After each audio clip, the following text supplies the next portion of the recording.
Hi hello welcome to my channel. ఎలా ఉన్నారు అందరూ? బాగున్నారా? ఐవీఎఫ్స్ గురించి చెప్తున్నాను కదా. స్టెప్ 4 ఎగ్ ఎంబ్రియో ట్రాన్స్ఫర్ గురించి చెప్పాను. ఎంబ్రియో ట్రాన్స్ఫర్ అయిపోయాక కూడా అందరూ డౌట్స్ అడుగుతున్నారు. ఏంటి, నేను ఎంబ్రియో ట్రాన్స్ఫర్తో స్టాప్ చేద్దాం అనుకున్నాను ఐవీఎఫ్ స్టెప్స్. అండ్ ఆల్సో చాలామంది కొన్ని డౌట్స్ అడుగుతున్నారు కాబట్టి ఎట్లా కేర్ ఎలా తీసుకోవాలి అండ్ ప్రెగ్నెన్సీ వరకు చేయండి వీడియోస్ అని అడిగారు. ఏంటంటే ఎంబ్రియో ట్రాన్స్ఫర్లో ఎవరికి ఎన్ని ఎంబ్రియోస్ ట్రాన్స్ఫర్ చేస్తారన్నది చెప్దాం అనుకున్నాను. యాక్చువల్గా అయితే నార్మల్ 8 సెల్ ట్రాన్స్ఫర్ అయితే 3 ఎంబ్రియోస్ కంపల్సరీ ట్రాన్స్ఫర్ చేస్తారనమాట. ఎందుకంటే 8 సెల్ ట్రాన్స్ఫర్లో పాజిటివ్ రావడం కొంచెం కష్టం కాబట్టి 3 ఎంబ్రియోస్లో ఏదైనా అంటే హెల్దీగా క్వాలిటీ ఎంబ్రియోస్ని 3 ఎంబ్రియోస్ని పంపిస్తారు మీకు.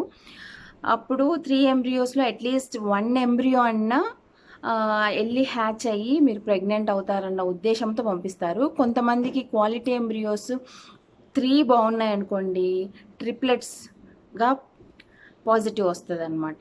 అంటే 3 పిల్లలు అన్నట్టు పాజిటివ్గా వస్తుంది. ఒక్కొక్కసారి 2 పిల్లలు ట్విన్స్గా పాజిటివ్ వస్తుంది.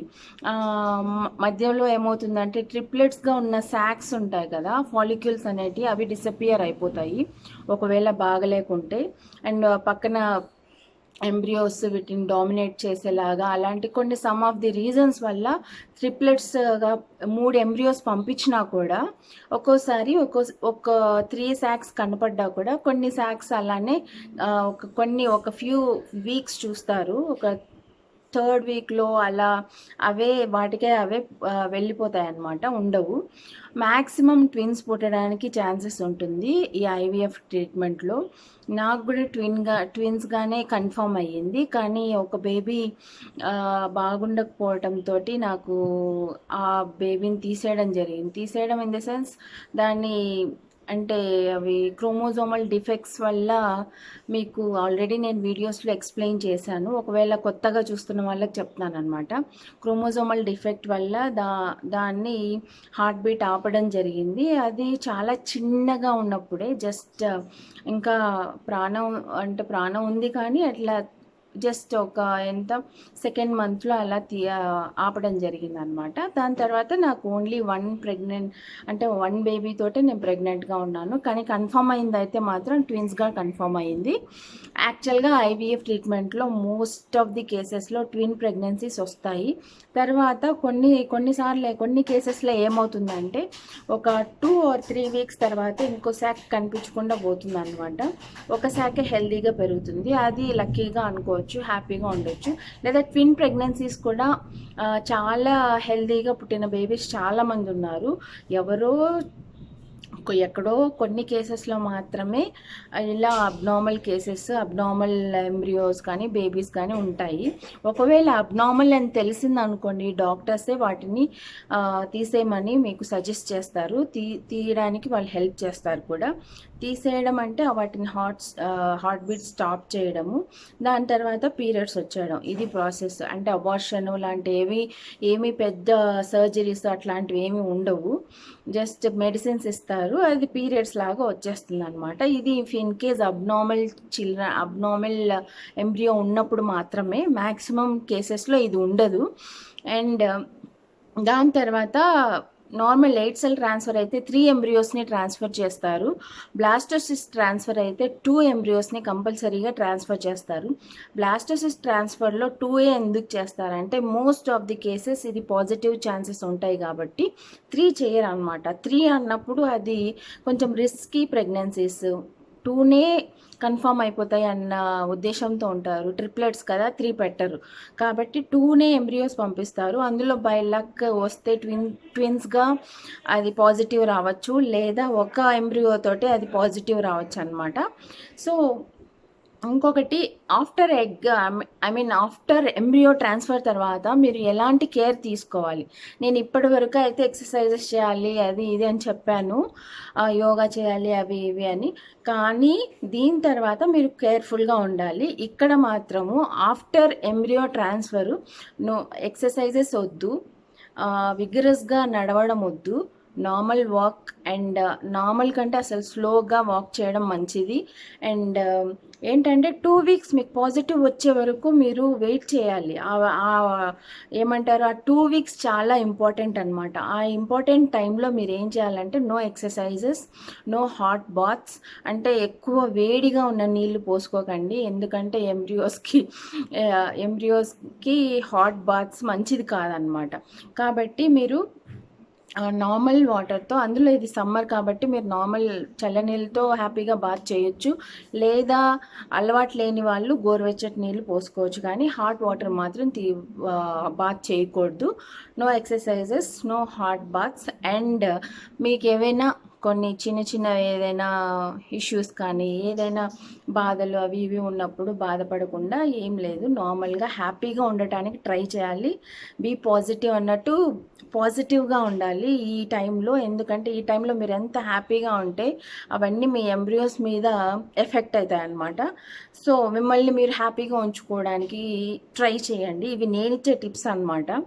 ఏవైనా కామెడీ షోస్ చూడండి, ఏదైనా ఏమంటారు, ఏదైనా మీరు హ్యాపీగా ఉండటానికి మీకు ఏం చేస్తే మంచిది. ఒకవేళ హస్బెండ్స్ ఇది చూస్తుంటే మీ వైఫ్ని హ్యాపీగా ఉంచడానికి మీరు చూడండి.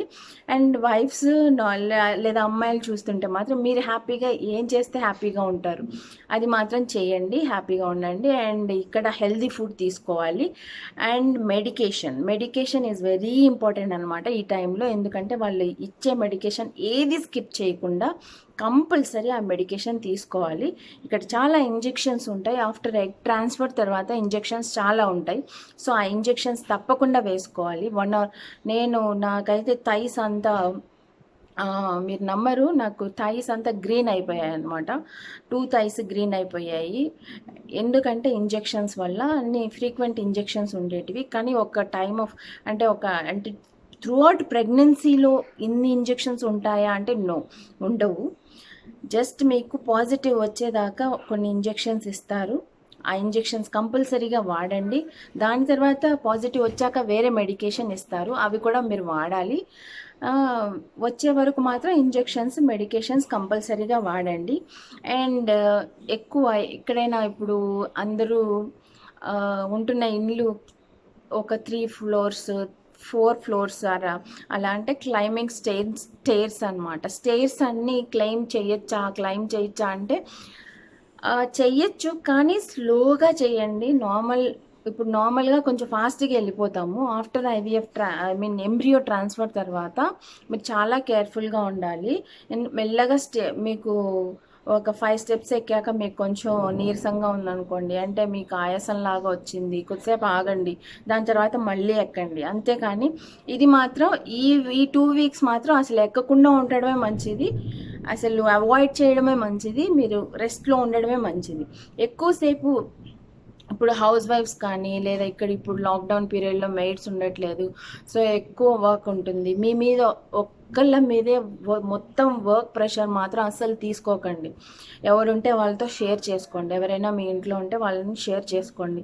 మీరు కొంచెం చేస్తే వాళ్ళు చాలా ఎక్కువ చేయాలి. సో ఈ టైము, ఈ 14 days అనేది అంత ఇంపార్టెంట్ అనమాట. ఆఫ్టర్ కన్ఫర్మేషన్ కూడా ఇది IVF ప్రెగ్నెన్సీ కాబట్టి మీకు అసలు 3 months వచ్చే వరకు, బేబీ హార్ట్ బీట్ వినే వరకు, 3 months వచ్చే వరకు చాలా కేర్ఫుల్గా ఉండాలి. ఆఫ్టర్ 3 months తర్వాత నో ప్రాబ్లం, మీరు నార్మల్గా హ్యాపీగా ఉండొచ్చు. నేను నార్మల్గా ఉండొచ్చు అని ఎందుకు చెప్తున్నానంటే, నేను చాలామంది అడిగారు రెస్ట్లో ఉండాలా అంటే, రెస్ట్ కంప్లీట్గా బెడ్ రెస్ట్ అవసరం లేదు. ఒక పేషెంట్ లాగా బెడ్లో పడుకొని ఉండటం, బెడ్లో రెస్ట్లో ఉండటం అవసరం లేదు. నార్మల్ మీరు చేసే పనులు చేసుకోవచ్చు, కానీ ఎక్కువ పని చేయకండి. జస్ట్ ఎప్పుడైనా మీకు కొంచెం అలసిపోయినట్లుగా, టయర్డ్గా ఉన్నప్పుడు మాత్రం వెళ్ళి బెడ్ రెస్ట్ తీసుకోండి.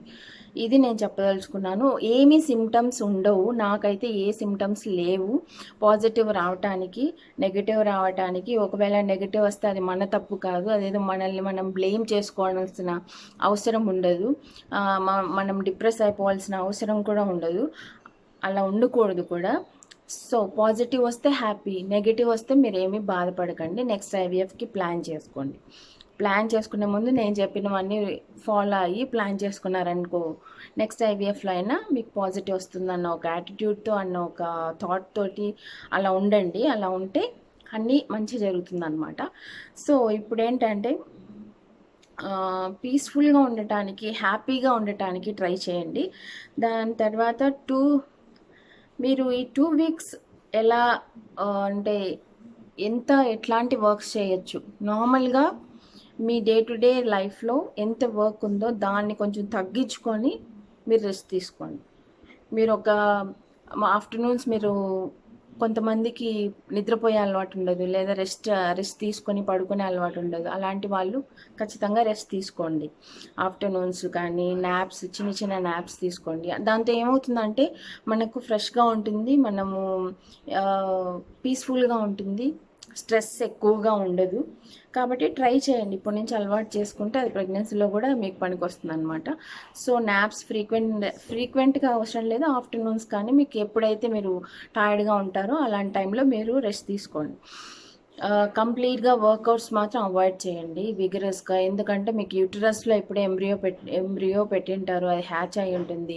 అందులో దాని తర్వాత మీరు చేసే ఎక్సర్సైజెస్ వల్ల కానీ ఏమైనా దేనివల్ల అయినా కానీ ట్యూబ్స్లో వెళ్ళి మళ్ళీ ప్రెగ్నెన్సీ రావడం, ట్యూబ్స్లో ప్రెగ్నెన్సీ వస్తే ఎక్టోపిక్ ప్రెగ్నెన్సీ అంటారు. ఆ ఎక్టోపిక్ ప్రెగ్నెన్సీస్ అన్నీ అవాయిడ్ చేయాలంటే మీరు నార్మల్గా ఎక్సర్సైజ్ ఏం చేయకండి, యోగా చేయకండి, ఏం చేయకండి. నార్మల్గా ఈ 2 వీక్స్ మీ నార్మల్ లైఫ్లో ఎలా ఉన్నారో అలానే ఉండండి.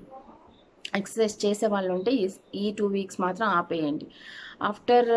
ఆఫ్టర్ ఎంబ్రియో ట్రాన్స్ఫర్ తర్వాత 14 డేస్కి మీరు వెళ్తే మీకు బ్లడ్ టెస్ట్ చేస్తారు. ఈ 14 డేస్లో 1 వీక్లోనే మీరు కొంతమంది డౌట్స్ వచ్చి 6 డేస్కే టెస్ట్ చేసుకోవడము, 1 వీక్లోనే లేదా 10 డేస్కి టెస్ట్ చేసుకోవడం, ఇవన్నీ మీకు స్ట్రెస్ కలిగించే విషయాలు అనమాట.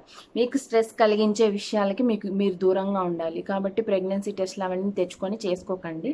నా సజెషన్ ఇది. డైరెక్ట్గా వెళ్ళి బ్లడ్ ఇవ్వండి. ఈ టైంలో మీరు కొంచెం ప్రేయర్ చేసుకుంటూ ఉండండి పాజిటివ్ రావాలని. సో వెళ్ళాక వాళ్ళు బ్లడ్ ఇచ్చాక వాళ్ళు మీకు ఆ డేనే లేదా నెక్స్ట్ డే చెప్తారు మీకు. నాకు కూడా అలానే చెప్పారు. నా ఎండోమెట్రియం నాకు ట్రాన్స్ఫర్ చేసేటప్పుడు నా ఎండోమెట్రియం 10 mm ఉండింది, 10.5 mm ఉండింది. అప్పుడు నాకు టూ బ్లాస్టోసిస్ ట్రాన్స్ఫర్ చేశారు. ట్రాన్స్ఫర్ చేశాక నాకు 14 డేస్ తర్వాత నేను ఇలానే కేర్ తీసుకొని గుడ్ ఫుడ్ తీసుకున్నాను, మంచి ఫుడ్ తీసుకున్నాను. ఎగ్స్ తీసుకోండి, బాగా ఎక్కువ హై ప్రోటీన్ ఉంటుంది కాబట్టి ఎగ్స్ మంచిగా ప్రోటీన్ ఫుడ్ తీసుకోండి. 2 or 3 eggs తీసుకోండి డైలీ. చాలా ఇంపార్టెంట్, చాలా మంచిది కూడా. ఇంకా ఆ టైంలో నాకు 14 డేస్ తర్వాత నాకు మా డాక్టర్ నుంచి కాల్ వచ్చిందనమాట. ఎప్పుడు మేము కాల్ చేయడమే హాస్పిటల్కి తప్పితే వాళ్ళు ఎప్పుడు మాకు కాల్ చేసి అది ఇది సజెషన్స్ ఇవ్వరు కదా. కానీ ఇది గుడ్ న్యూస్ కాబట్టి మా డాక్టరే కాల్ చేసి కంగ్రాచులేషన్స్ అలేఖ్య, మీకు పాజిటివ్ వచ్చిందని నాకు చెప్పడంతో వీఆర్ సో హ్యాపీ అనమాట. దానికోసం కొన్ని ఇయర్స్ నేను వెయిట్ చేశాను కదా. సో నేను చాలా హ్యాపీ ఫీల్ అయ్యాను. సో నెక్స్ట్ వీడియోలో మనము దీని తర్వాత ఏంటి, ఆఫ్టర్ పాజిటివ్ వచ్చాక 14 డేస్ తర్వాత మీరు ఎలాంటి కేర్ తీసుకోవాలి ఏంటి అనేది మనం డిస్కస్ చేసుకుందాం. ఒకవేళ నేను చెప్పే వాటిల్లో మీకు ఏమైనా డౌట్స్ ఉంటే, మీకు అందరికీ అర్థమైతే, ఒకవేళ అర్థం కాకుండా ఏమైనా డౌట్స్ ఉంటే మాత్రం నన్ను అడగండి కమెంట్ సెక్షన్లో. నేను ఆల్మోస్ట్ అందరికీ నేను రిప్లై ఇస్తున్నాను. సో మీకు కూడా ఏమైనా డౌట్స్ ఉంటే నన్ను అడగండి. మనీ ఎక్కువగా ఉంది, కొంచెం తగ్గిస్తారా, కన్సెషన్ చేస్తారా అంటే మీరు వాళ్ళ దగ్గరికి వెళ్ళి డాక్టర్ దగ్గరికి వెళ్ళి మీ సిచ్యుయేషన్స్ మీరు ఎక్స్ప్లెయిన్ చేశారనుకోండి, కొంతమంది కొంచెం ఆలోచించే వాళ్ళు ఉంటారు కదా. కొంచెం పూర్గా కాదు, కొంచెం డబ్బులు తక్కువగా ఉన్నప్పుడు కొంచెం తగ్గించడానికి ఛాన్సెస్ ఉంటుంది కొన్ని హాస్పిటల్స్లో. సో మీరు వెళ్ళి ట్రై చేయండి. లేని వాళ్ళకి చెప్తున్నాను, నాకు కమెంట్స్ వచ్చాయి, సో వాళ్ళకి చెప్తున్నాను అనమాట. సో ట్రై చేయండి, మేబీ మ్యాక్సిమం తగ్గిస్తారు, తగ్గించకపోతే ఇంకేమీ చేయలేము అనమాట. సో ఇది ఐవీఎఫ్ ఎంబ్రియో ట్రాన్స్ఫర్ తర్వాత తీసుకోవాల్సిన జాగ్రత్తగా మీరు జాగ్రత్తలు తీసుకుని ఐవీఎఫ్ సక్సెస్ అవ్వాలని నేను కోరుకుంటున్నాను. All the best for all of you. And ఎవరైనా నా ఛానల్కి సబ్స్క్రైబ్ చేసుకోకుంటే ప్లీజ్ సబ్స్క్రైబ్ చేసుకోండి. అండ్ మీకు నచ్చితే లైక్ చేయండి. Bye, see you.